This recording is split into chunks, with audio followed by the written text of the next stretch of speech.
কেউ কেউ বলেছেন যে এমন গুরুত্বপূর্ণ লোকেরা পিছন থেকে এই কর্মকাণ্ডের সঙ্গে জড়িত যে নামগুলো পাবলিকলি আসুক তা অনেকেই চান না, অনেকেই ধামাচাপা দেন। যে বাংলাদেশের একটি আলোচিত হত্যাকাণ্ডের আসামিরা মেঘালয় সীমান্ত দিয়ে পশ্চিমবঙ্গ প্রবেশের পর রাজ্য পুলিশের বিশেষ টাস্ক ফোর্স তাদের গ্রেফতার করেছিল। গ্রেফতারের সেই ঘটনাটি যেন গোপন রাখা হয় সেই জন্য ভারতের কেন্দ্রীয় স্বরাষ্ট্রমন্ত্রী অমিত শাহ তাকে ব্যক্তিগতভাবে ফোন করেছিলেন। বাংলাদেশ থেকে একটা বড় খুনিকে এসটিএফ অ্যারেস্ট করেছিল জেনে রাখুন। হোম মিনিস্টার নিজে আমাকে ফোন করে বলছেন এতদিন তো কই আমি বলিনি, মুখ করিনি, আজকে অত্যাচারের শেষ সীমায় গেছেন বলে। কারণ এটা জানে, আমি এখনো নামটা বলছি না ভদ্রতা করে, কাকে দিয়ে খুন করিয়েছিলেন, কার কার নাম বেরিয়েছিল। আজ গভর্নমেন্ট চেঞ্জ হলেও মনে রাখবেন আমি তো সবটাই জানি। আমার হৃদয়টাই একটা কথা ভাণ্ডার, তথ্য ভাণ্ডার, সত্য ভাণ্ডার। যাদের জন্য সারা জীবন করেছি তারা আজকে গদ্দারের সাথে লাইন করছে। আমরা শুরু করি মোহাম্মদ শিশির মনির আপনাকে দিয়ে, যে কি বুঝলেন মমতা ব্যানার্জি যে এই শরীফ ওসমান হাদি হত্যাকাণ্ড এবং হত্যাকাণ্ডে অভিযুক্ত খুনিদের প্রসঙ্গে বলেছেন, সেটা কি মোটামুটি স্পষ্ট বোঝা যাচ্ছে ওনার কথায়? আকার ইঙ্গিতে তো তাই মনে হয়, এটাকে ইন্ডিকেট করছেন তিনি। তিনি কি জানেন তিনি ভালো বলবেন, তিনি ভালো বলতে পারবেন, কিন্তু এটা মিস্টেরিয়াস আমার কাছে। বের করা যাচ্ছে না কেন, চার্জশিট হয় না কেন, এটা মিস্টেরিয়াস। কিন্তু দেখেন, রামিসা রেপ এবং হত্যা মামলার আজকে বিচার শুরু হয়ে 10 জন সাক্ষী শেষ হয়ে গেছে, আর হাদি হত্যা মামলার ইনভেস্টিগেটিং রিপোর্ট হয় না। এটা দেখেছিলাম আমরা সাগররুনি হত্যায়, দেখবেন কিন্তু এই মামলায় আমিও একজন আইনজীবী। সাগররুনি হত্যায় প্রথম যখন মামলাটা আমার কাছে আসলো তখন I was surprise to see যে কোথাও এক জায়গায় গিয়ে ঠেকে যায়, প্রশ্ন করে না আর ইনভেস্টিগেট করে না। তো এটা যখন 5ই আগস্টের পরে আসলো তখন একটা টাস্ক ফোর্স গঠিত হয়েছিল 5 সদস্য বিশিষ্ট। ওই টাস্ক ফোর্সের সঙ্গে আমি 2বার 3বার 4বার মিটিং করেছি। ওনারাও কিছু বলতে চান, আবার কিছু বলতে চান না। কোথাও গিয়ে এক জায়গায় মনে হয় ঠেকে যায়, তখন আর ডিসক্লোজ করে না। একই জিনিস হাদি হত্যার ক্ষেত্রে আমার কাছে মনে হয়। আচ্ছা বলেন তো দেখি, দিনের দুপুরে সিসিটিভি ক্যামেরায় আমরা দেখলাম, এটা তদন্ত রিপোর্ট হবে না কেন? Who is obstructing to submit the investigating report? That should be crystal clear. এবং এটা যদি ক্রিস্টাল ক্লিয়ার না হয় তাহলে that is B the ultimate failure of the state mechanism of Bangladesh. আপনি করবে কি? এটা স্টেট স্পন্সর ইনভেস্টিগেশন এজেন্সি করবে। যদি পিবিআই না পারে সিআইডি করবে। সিআইডি যদি ব্যর্থতার পরিচয় দিয়ে থাকে তাহলে টাস্ক ফোর্স গঠন করবে। এবং ডেফিনেটলি দিন যত যাবে এভিডেন্সেস ডিসঅ্যাপিয়ার হতে থাকবে। এরপরে কি হবে? 12 বছর সাগররুনির মতো, 13 বছর, 14 বছর। আর এখানে তরতাজা এভিডেন্স এখন জোগাড় করা যাচ্ছে না কেন? যাদেরকে অ্যারেস্ট করেছে ভারতে, এক্সট্রাডিশন ট্রিটি আছে, আনা যাচ্ছে না কেন? Where is the difficulties? আমার মনে হয়, আমি তখনও বলেছিলাম এটা, this is A mysterious event. একজন মানুষকে এইভাবে পাবলিকলি মেরে ফেলা হলো গুলি করে। আমরা সবাই এখন স্টেট মেকানিজমটা একটা ফেইলিয়ারের পরিচয় দিচ্ছি। আমি আহ্বান জানাবো মিনিস্ট্রি অফ হোম এবং honourable prime minister, if it is possible for him, immediately interview করেন। সময় যত যাবে, যদি গুড উইশেস থাকে, আমি কিন্তু একটা প্রশ্ন উত্থাপন করছি এখানে, গুড উইশেস আদৌ আছে কি নাই? যদি গুড উইশেস থাকে, গুড ইন্টেনশন থাকে, কোনো ম্যালাফাইডি মোটিভ না থাকে, বোনাফাইডি মোটিভ থাকে, this is the appropriate time to publish the evidences. আপনি একই সাথে একজন আইনজীবী এবং একই সাথে একজন রাজনীতিবিদ, আপনারা একটু ঝেড়ে কাশলে তো মানুষের জন্য একটু সহজ হয় বুঝতে ব্যাপারটা, যে এই জিনিসটা সাগররুনির মতো বলে দিলেন যে এই জিনিসটাও চাইলে সরকার আরো দ্রুত করতে পারতো, তাই তো? সেই জায়গায় সরকারের অনিচ্ছা কেন? আমি অভিযোগ পেয়েছি, বিভিন্ন জন অভিযোগ করেছেন, সরকারের স্টেট মেকানিজমের অ্যাপারেটাসকে কোথাও কোথাও ব্যবহার করা হয়েছে। কেউ কেউ বলেছেন যে এমন গুরুত্বপূর্ণ লোকেরা পিছন থেকে এই কর্মকাণ্ডের সঙ্গে জড়িত যে নামগুলো পাবলিকলি আসুক তা অনেকেই চান না, অনেকেই ধামাচাপা দেন। এমনকি বাংলাদেশ তার সীমার বাইরে থেকে এখানে কি পরিমাণ ইন্টারভিন করা হয়েছে মমতা ব্যানার্জির কথায় কিছুটা ইন্ডিকেশন পাওয়া যায়। তাহলে সেই পার্টটুকুকে এখানে ডিসক্লোজ করা দরকার। একই সাথে যে লোক ভারতে অ্যারেস্ট হয়েছে, যাকে কোর্টে নেওয়া হয়েছে, যেহেতু ভারতের আদালতে আছে সে, ওখানকার ম্যাজিস্ট্রেট তাকে রিমান্ডে নিয়েছে, তার একটা কনফেশনাল স্টেটমেন্ট প্রাইমারিলি রেকর্ড করা হয়েছে, সেই জিনিসগুলো সেই লোকটা স্পিল ওভার করেছে কোথায়? ভারতে, ওখানে আছে সে। তো তাকে এক্সট্রাডিশন ট্রিটির অধীনে বাংলাদেশে আনা দরকার। স্লো হচ্ছে কেন এই প্রসেস? কোথায় এখানে প্রবলেমটা কোথায়? এই জায়গায় আমার ইন্ডিকেশনটা হলো মেকানিজমের ভিতরে, ইনভেস্টিগেটিভ মেকানিজমের ভিতরে ল এনফোর্সমেন্ট এজেন্সি কিংবা কোনো গোয়েন্দা সংস্থার লোক যদি এগুলোর সঙ্গে ডাইরেক্টলি ইনডাইরেক্টলি জড়িত থাকে, তখন প্রসেস অটোমেটিক্যালি স্লো হয়ে যায়। That is what is my experience from other two important cases. আচ্ছা, ডক্টর আসাদুজ্জামান রিপন, এখানে অনীহা মানে কোথায়, মানে গ্যাপটা কোথায়, কার অনীহা? ধন্যবাদ আপনাকে। উনি কতগুলো গুরুত্বপূর্ণ প্রশ্ন তুলেছেন।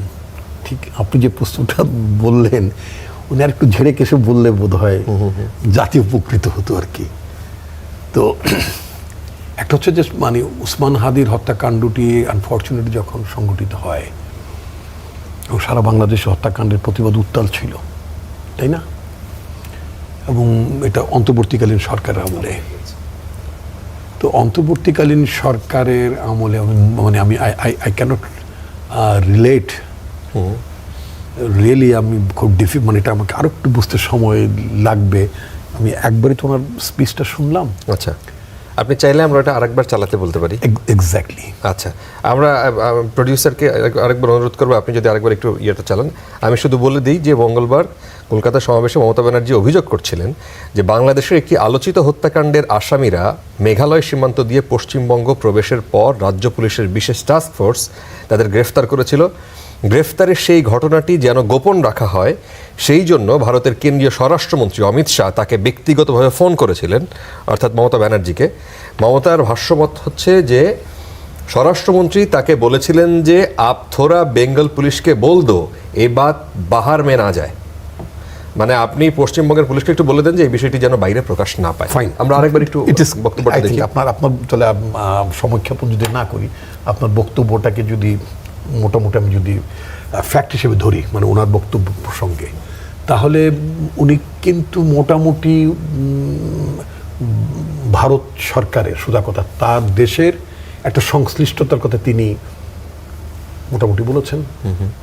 এবং আমি যদি বলতে চাই এইভাবে, ইউনূস সরকারের সাথে খুব ক্লিয়ার বলি, ডক্টর মোহাম্মদ ইউনূস সরকারের সাথে ভারতের সম্পর্ক তখন খুব ভালো যাচ্ছিল না। ক্লিয়ার? তাই তো জানি আমরা, অ্যাপারেন্টলি তাই তো জানি। যদি ভালো না যেয়ে থাকে, তাহলে ইউনূস সরকারের জানা মতে আমাদের দেশের কোনো লোকাল অপারেটিভ, আমি মানে তার ভাষ্যের যে গোয়েন্দা সংস্থা, আমাদের তো অনেকগুলো গোয়েন্দা সংস্থা আছেন, উনি কোন গোয়েন্দা সংস্থাকে বিন করেছেন জানি না।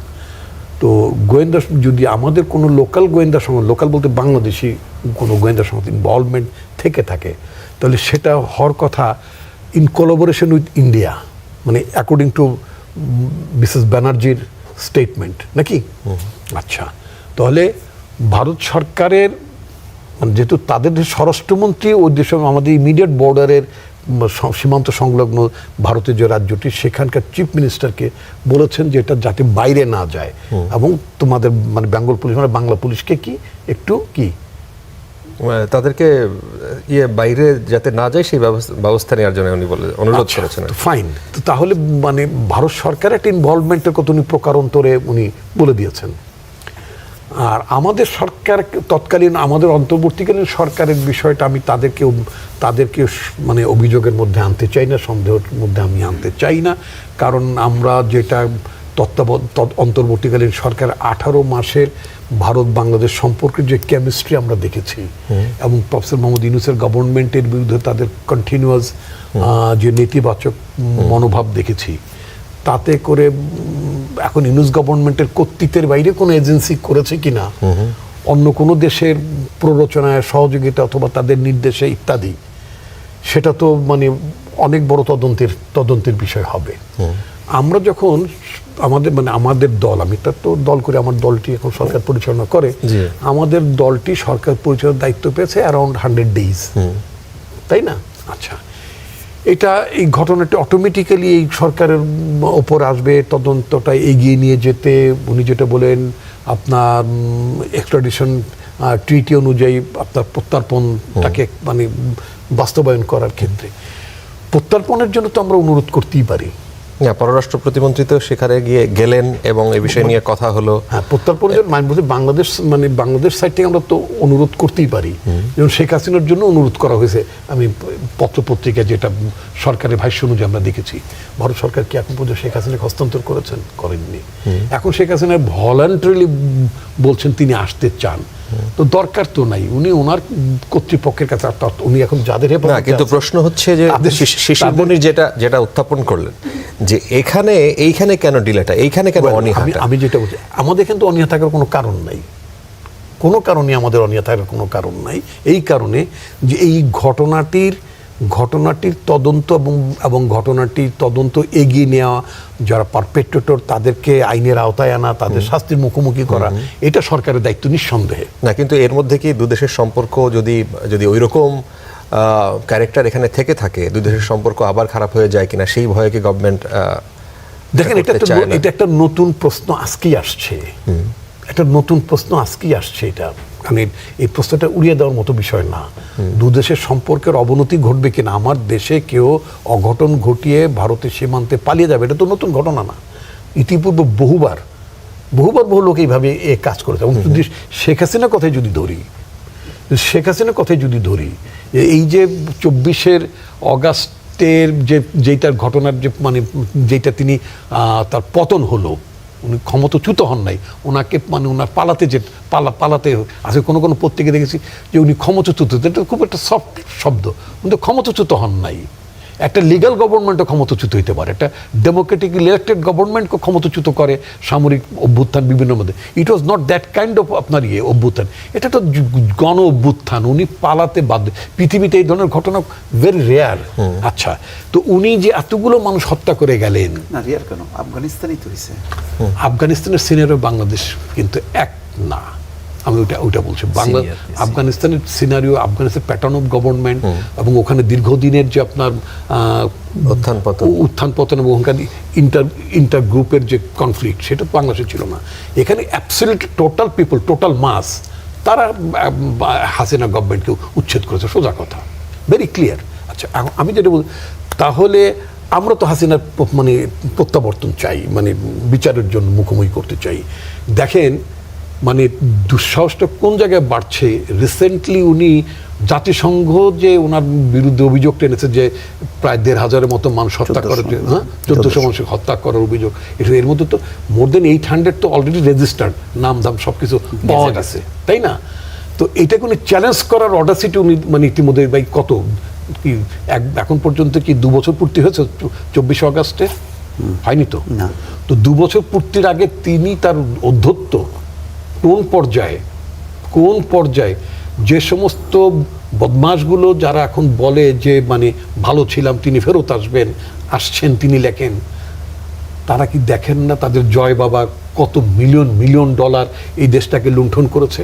এখন সামিট কমিউনিকেশন থেকে নানান জায়গায় তাদের অন্যায় অপকর্মগুলো বেরোচ্ছে না? মন্ত্রীদের শত বাড়িঘরের খোঁজ পাওয়া যাচ্ছে না? এগুলো মানি লন্ডার্ড না হলে এসব সম্পদের মালিক কি ওই সমস্ত মন্ত্রী হতে পারতেন?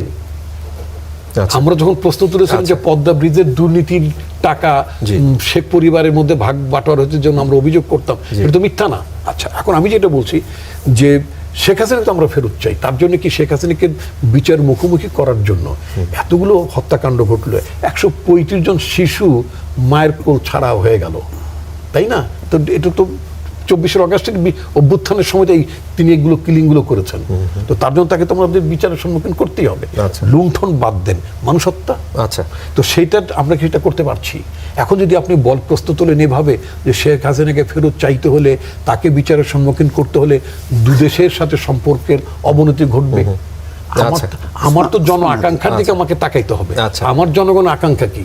আমার জনগণের আকাঙ্ক্ষা হচ্ছে একটা ফ্যাসিস্ট, পলাতক ফ্যাসিস্ট, তিনি মানুষকে হত্যা করেছেন, তিনি গণতন্ত্রকে হত্যা করেছেন। আচ্ছা, তাকে বিচার করতে হবে। এখন ওসমান হাদি সার্টেনলি তিনি ওই সময়টা খুব শক্ত ভয়েস রেজ করছিলেন তিনি, তাই না? এখন এবং তাকে প্রকাশ্য দিবালোকে এবং নির্বাচনের আগে তিনি একজন প্রতিদ্বন্দ্বী ছিলেন, প্রার্থী ছিলেন। মমতা ব্যানার্জির আজকের স্টেটমেন্টের পরে আমি ইনফ্যাক্ট আমি অপেক্ষা করতে চাই ভারত সরকারের প্রতিক্রিয়া কি। আচ্ছা, মোস্তফা ফিরোজ, আপনি এই বক্তব্য দিয়ে কি বুঝলেন এবং এই আলোচনার পর আপনার বক্তব্য যদি বলেন। বক্তব্যের শুরুতেই আমার কাছে মনে হলো যে মমতা অত্যন্ত অসততার একটা কাজ করলেন। খুনি তো খুনি, উনি অমিত শাহর এই বক্তব্য শুনবেন কেন? একটা খুনি তার মানে কি বলে মেঘালয়ে আসছে, তিনি জানেন, আজকে তিনি প্রকাশ করতেছেন যখন তিনি মুখ্যমন্ত্রী না। এটা হলো তিনি তো বলতে গেলে শপথেরও করলেন, ভঙ্গ করলেন। রাষ্ট্রীয় গোপনীয়তা রক্ষা করার শপথ তার থাকে আমি জানি না, কিন্তু না, এটা তো তার রাষ্ট্রের না, এটা হলো বাংলাদেশের একটা ঘটনা। আমি তো তার রাষ্ট্রের কমপ্লায়েন্সে মেনটেন করছে, বুঝতে পারছি। বাংলাদেশের তার কোনো কমপ্লায়েন্স নেই, না, কিন্তু কমপ্লায়েন্স ছিল ইন্ডিয়ার সাথে। কিন্তু সেটা চিফ মানে আই এম সরি উনি chief minister of India at that time for a state. তো ওনার যদি মানে ওই ধরনের কোনো সিক্রেসি অ্যাক্টের কোনো শপথ যদি ওনার থেকে থাকে, হয়তো তিনি সেটা মানে আচ্ছা, বুঝলাম। এখন উনি যেহেতু আউট অফ ওথ। আচ্ছা, না, এটা তো তাহলে তো ধরেন একদম রাজনীতিবিদদেরকে তাহলে তো কেউ বিশ্বাস করবে না। যেমন আজকে তো উনি ওই সময় বললেন না, এখন ওনার ক্ষমতা নেই বলে উনি বললেন, এইটা একটা দ্বিচারিতা হলো। এখানে ভারত গভর্নমেন্টকে করলো যে ভারত গভর্নমেন্ট তাহলে এই ঘটনাটা ঘটাইছে। কিন্তু আমার কাছে একটা প্রশ্ন, যে ওসমান হাদির ব্যাপারে সেই অন্তর্বর্তী সরকার হোক, বর্তমান সরকার হোক, যে অ্যাডভোকেট শিশির মনি যেটা বললেন, এটা তো সত্য যে এই দীর্ঘসূত্রতা কেন এটার নিয়ে সিরিয়াসনেসটা নেই কেন, এটা একটা প্রশ্ন। আবার এটাকে নিয়ে কেন্দ্র করে অনেক ঘটনা ঘটছে বাংলাদেশে ওসমান হাদিকে ঘিরে। তাহলে মানে আসলে মূলটা কোথায়? ভারতেরও বা কেন ইন্টারেস্ট থাকবে? ওসমান হাদি দেখেন, আজকে মানে হত্যাকাণ্ড সংঘটিত হওয়ার পর ওসমান হাদি যতটা গুরুত্বপূর্ণ ছিল, ওই সময় কিন্তু কেউ ওসমান হাদির মানে অত গুরুত্বপূর্ণ ছিল না, যে একটা বিশাল ব্যক্তিত্বে সে রূপান্তরিত হয়েছে। কিন্তু ঘটনার মধ্য দিয়ে এটা সাংঘাতিক, যেমন রামিসার বিষয়টা, এরকম অসংখ্য ধর্ষণ এবং মার্ডার হচ্ছে, কিন্তু রামিসার বিষয়টা চলে আসছে, ওসমান হাদির বিষয়টাও সেইভাবে চলে আসছে। সেখানে ভারতের সংযুক্তিটা কেন থাকবে? এখন ভারত বিরোধী বক্তব্য তো কেন দেয়? বাংলাদেশে এখন সরকার বিরোধী সবাই বক্তব্য দেয়, তার বাইরে যায় এনসিপি, তারাও দেয়। তাই বলে ওসমান হাদি কেন টার্গেট হবে? আমি এই মার্ডারের মানে ওসমান হাদিকে টার্গেট করার মধ্য দিয়ে আসলে বেনিফিশিয়ারি কি, আমি এটাই বুঝে উঠতে পারি না। কিন্তু আমরা ওই কে বেনিফিশিয়ারি হোক বা না হোক সেটা বড় কথা না। বড় কথাটা হলো যে তদন্তটা ইউনূস সরকারের বা কেন, যেমন রিপন ভাই বলছেন, কারেক্টলি বলছেন যে তখন তো এমন তো না যে ইউনূস সরকারের সাথে ভারতের খুব একটা টাই ছিল, যেমন শেখ হাসিনার সাথে ভারতের খুব টাই ছিল, ফলে দুই দেশ মিলে অনেক কর্মকাণ্ড করছে তাদের দুই দেশের গোয়েন্দা সংস্থা। তো ইউনূস সরকারের সময় তো সেরকম হওয়ার কথা না। তাহলে সেটা ঘটে গেল কিভাবে? তাহলে কি আমরা বুঝবো যে মমতা ব্যানার্জির এই বক্তব্য অনুযায়ী যে আসলে উপরে বিরোধিতা, ভেতরে ঠিকই দুই দেশের গোয়েন্দা সংস্থা অথবা ইউনূস সরকারের হয়তো উপরে ছিল, কিন্তু ভেতরের প্রশাসন বা অন্যান্য যন্ত্র গোয়েন্দা সংস্থার যেই মেকানিজমটা, সেটার সাথে কি তাহলে ভারতের টাই ছিল? মানে এত বড় কাহিনীটা হবে কেন? ভারত কেন ওসমান হাদিকে করে? এখানে উনি তো জামাতেরও কোনো প্রার্থী ছিল না, বিএনপিরও প্রার্থী ছিল না, তাহলে ওসমান হাদি কেন? এই প্রশ্নের কিন্তু আমি উত্তরটা খুঁজে পাই না। আবার ওসমান হাদি ঠিক আছে হলো, তারপরে তার হত্যাকাণ্ডকে ঘিরে বাংলাদেশে যা ঘটলো সেটার বা ব্যাখ্যা কি? সেটা কেন? মানে এর সাথে প্রথম আলোর সম্পর্ক কি? এর সাথে 32 নম্বরের সম্পর্ক কি? এর সাথে ডেইলি স্টারের সম্পর্ক কি? এই দেশে এই সাথে সারা দেশে এই নতুন করে আবার ভাঙচুরের সম্পর্ক কি? মানে এইটার রাজনৈতিক কার্যকরণটা কি? এইগুলি কিন্তু মেলানো যায় না। এই জন্য অনেকগুলো প্রশ্ন থ্রো করলেন। আমিও আর একটা প্রশ্ন থ্রো করলাম যে ওসমান হাদি টার্গেট হলো, মারা গেল, এটা 8-10টা মার্ডারের মতনও, যেমন বহু এরকম হত্যা মামলার যারা মার্ডার করে ওই পালানোর কিন্তু রাস্তা একটাই। এখন ওসমান হাদির মার্ডাররা পালাইছে বলেই এখানে ইন্ডিয়ান একটা যোগসূত্র আছে। তাহলে এই যে অসংখ্য যারা মার্ডার করে ভারতে পালা যায়, তাহলে তারাও কি এই একইভাবে ইন্ডিয়ান ছত্রছায়ায় থাকে? এটাও আমার প্রশ্ন। তো যেহেতু রাজনৈতিক কর্মী ওসমান হাদি, সে কারণে এখন সন্দেহ হচ্ছে। মমতার এই বক্তব্যে আরও একটু সন্দেহটা বাড়ায় দিল। কিন্তু ওই যে প্রশ্নগুলো যেটা শিশিরমণি বললেন, আমারও একই প্রশ্ন যে মানে কেন ওসমান হাদি, কেন এখানে তো আরো বড় বড় থাকতে পারতো, মির্জা ফখরুল টার্গেট হইতে পারতো, ওনাদের ডাক্তার শফিকুর রহমান। যে মানে জম ঘোরাঘুরির কারণ নাম না বলাই ভালো। আচ্ছা, না আচ্ছা। মানে বলছি যে দুই দলের এখন মানে দেখা যাক কেন্দ্রীয় থাকতে পারতো। পররাষ্ট্র মন্ত্রণালয় থেকে যদি কোনো ব্রিফিং আসে বা ওখান থেকে কোনো বক্তব্য আসে, সেটা বোঝা যাবে। শিশির মনির, আজকে কিছুক্ষণ আগে খবর বেরিয়েছে আমাদের স্ক্রিনে, যখন আমরা কথা বলছি তখন যাচ্ছে, জাতিসংঘের সাধারণ পরিষদের 81তম অধিবেশনে সভাপতি পদে নির্বাচনে 99 ভোট পেয়ে বাংলাদেশ জয়ী হয়েছে। বাংলাদেশের পররাষ্ট্রমন্ত্রী খলিলুর রহমান এই নির্বাচনে বাংলাদেশের প্রার্থী ছিলেন এবং আগামী 1 বছর তিনি জাতিসংঘের সাধারণ পরিষদের 81তম অধিবেশনে সভাপতিত্ব করবেন। এখন এই ধরনের এইটাকে কি আপনারা, যারা এই সরকারের সমালোচনা করেছে, বিশেষ করে জামায়াতে ইসলামী, তারা এই সরকারের সবচেয়ে বেশি সমালোচনা করেছে এই সরকারের এই পররাষ্ট্রমন্ত্রীর, এখন এইটা কি তার কূটনীতির একটা সাফল্য বলবেন কিনা? অবশ্যই ইটস গুড। আজ থেকে সম্ভবত 86 সালে 41তম অধিবেশনে আমাদের এলাকার চৌধুরী হুমায়ুন রশিদ চৌধুরী আবার সেই একই পদে ইলেকশন করে বিজয়ী হয়েছিলেন। জি। তো তিনি 99 ভোট পেয়েছেন, নিকটতম প্রতিদ্বন্দ্বী মনে হয় 91 ভোট পেয়েছেন। তো খুব হাড্ডাহাড্ডি লড়াইয়ে বোঝা যাচ্ছে যে তিনি এইটা সিকিউর করেছেন। Definitely this is A diplomatic success. যা ভালো তাকে তো ভালো বলতে হবে। এটা অ্যাচিভ করতে তো কষ্ট করতে হয়েছে, ডিপ্লোমেসি করতে হয়েছে, ভোটগুলো কালেকশন করতে হয়েছে, মেরুকরণ করতে হয়েছে, এবং এই 99 আর 91 মাত্র 8টা ভোটের ব্যবধান। এই 8টা ভোটের ব্যবধানে যে তিনি এটা এই মানে এই আমাদের এই অঞ্চল থেকে সম্ভবত ছিলেন আফগানিস্তানের একজন, আর আমাদের এইখান থেকে আর কেউ ছিলেন না। তো আমি মনে করি this is a good approach এবং he should be congratulated for that. আচ্ছা, এখন প্রশ্ন অনেকগুলো। একটা আছে যে বাংলাদেশের পররাষ্ট্রমন্ত্রী ডক্টর খলিলুর রহমান, তিনি এখন পররাষ্ট্রমন্ত্রী থাকবেন কিনা? এর আগে এই উদাহরণ আছে যে পররাষ্ট্রমন্ত্রী থাকা অবস্থায় এটা অতিরিক্ত দায়িত্ব হিসেবে তিনি পালন করে গেছেন, মানে এর আগে যারা ছিলেন কোনো কোনো সময়। এখন ওনার ক্ষেত্রে কি হবেন এটা নিয়ে বেশ কানাঘুষা আছে। উনি কোনো কোনো সময় এই ব্যাপারটাও আসছে যে তিনি হয়তো 1 বছরের ছুটি নিয়ে নেবেন। উনি নিজেই বলেছেন, উনি নিজেই বলেছেন সেটা। এখন এই ব্যাপারটা আসলে কিভাবে ঘটবে, কি ঘটবে, সেটা নিয়ে কি আপনি বলবেন? যে হ্যাঁ, আমি বলতে চাই যে আসলে দেখেন, প্রফেশনাল অ্যাক্টিভিটিতে প্রায়র কন্ডিশন হলো আনডিভাইডেড অ্যাটেনশন। আপনি যদি কোনো কাজে আনডিভাইডেড অ্যাটেনশন দিতে না পারেন, সকল কাজের কাজই হতে চান, অ্যাকচুয়ালি আপনি কোনো কাজেরই কাজই হতে পারবেন না। That is a general statement. আমি জানি না হাউ এক্সেপশনাল হি ইজ, তবে তার এক্সেপশনাল ক্যাপাসিটি আমি দেখেছি। তার বায়োডাটাটা পড়েছি আজকে আমি আপনার এখানে আসতে আসতে। আচ্ছা, ওনার আরও বেশ কিছু সাকসেস রেট আছে। আমি জানি না বর্তমান সরকার হয়তো এগুলো দেখেই ওনাকে চুজ করেছেন, দ্যাটস গুড। কিন্তু সেকেন্ড কথাটা হলো যে যদি উনি মনে করেন যে জাতিসংঘের দায়িত্বটা উনি সুচারুরূপে সম্পন্ন করতে চান, তাহলে I will emphasize he should take leave. আর যদি মনে করেন যে না, হুমায়ুন রশিদ চৌধুরীর মতো তিনি পররাষ্ট্রমন্ত্রীও থাকবেন, আবার 1 বছর ওই দায়িত্বটাও পালন করবেন।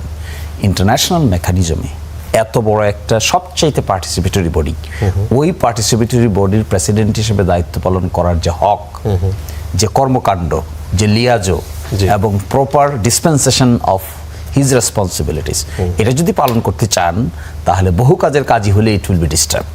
আচ্ছা, আর এট দ্য সেম টাইম আমি ওনাকে ব্যক্তিগতভাবে, ওনার সঙ্গে আমার কখনো দেখা হয়নি, but I found him much more professional than many others.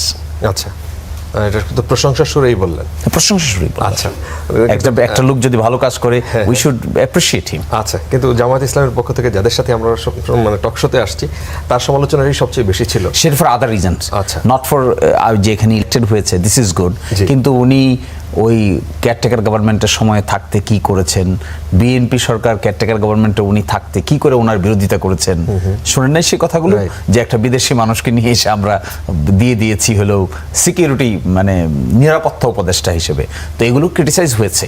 তো ক্রিটিসাইজ হয়েছে ফর হিজ আর্লিয়ার অ্যাক্টিভিটিস। আচ্ছা। কিন্তু আজকে তিনি যে ভালো কাজ করেছেন এটা অ্যাপ্রিসিয়েট করতে তো আমার কোনো বাধা নাই, আমি কোনো বাধা দেখি না। আমি মনে করি না এত কৃপণ আমাদের হওয়া উচিত। আচ্ছা, ডক্টর আসাদুজ্জামান রিপন, আপনি এই বিষয়টাকে কিভাবে বলেন? কিন্তু কেউ কেউ প্রশ্ন তোলেন যে মানে আগের প্রশ্ন এই প্রসঙ্গে না, বলেন যে বিএনপি এত বড় দল, সে জায়গায় কি একজন ভালো পররাষ্ট্রমন্ত্রীর কি অভাব পড়ে গেল এত বেশি?